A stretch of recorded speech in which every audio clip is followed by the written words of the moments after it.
You guys, I want to know what you think about this. I want to know if you think it looks too weird how much I brightened the buildings on the bottom of this shot. But I realized that if I didn't brighten the bottom half of this image, you wouldn't be able to see so many details that only start to pop out. Like especially in the water, all of a sudden this gets way more enunciated and you really start to see a whole lot more blue in the water. Anyway, this is the newly remastered version. And as you can see, the water really starts to pop out when you add a brightening filter and a contrast filter just on the bottom half, you know?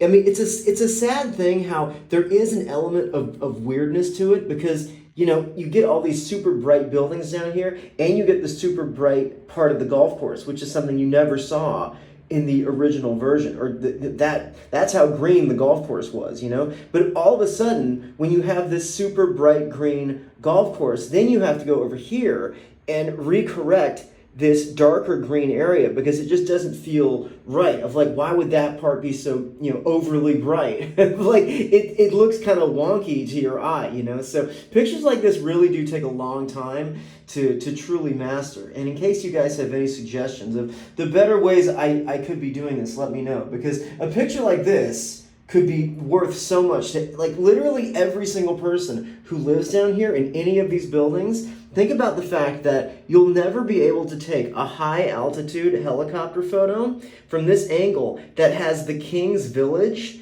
area that was still intact back before they built that huge high-rise behind the Hyatt, you know? And there's also another huge high-rise that was built right here that I ought to give this as a gift to the manager too, you know? But the other reason, okay, look at this. When I brighten this, I'd start to notice all these other little things. Like, I never noticed that the side of that building was totally like pinkish red. I mean, look at that. That is like the weirdest thing ever that I'd never noticed.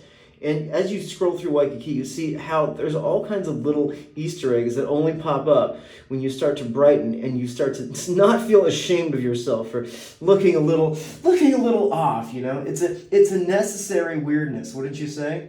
But anyway, in case any of you guys want a 48-inch canvas of this shot, once I get done mastering it, you send me a comment in the comment section, okay? Because look at that. You can see all the way out to the Honolulu International Airport and even a little bit of downtown over here as well. Anyway, hit me up in the comments if you're interested.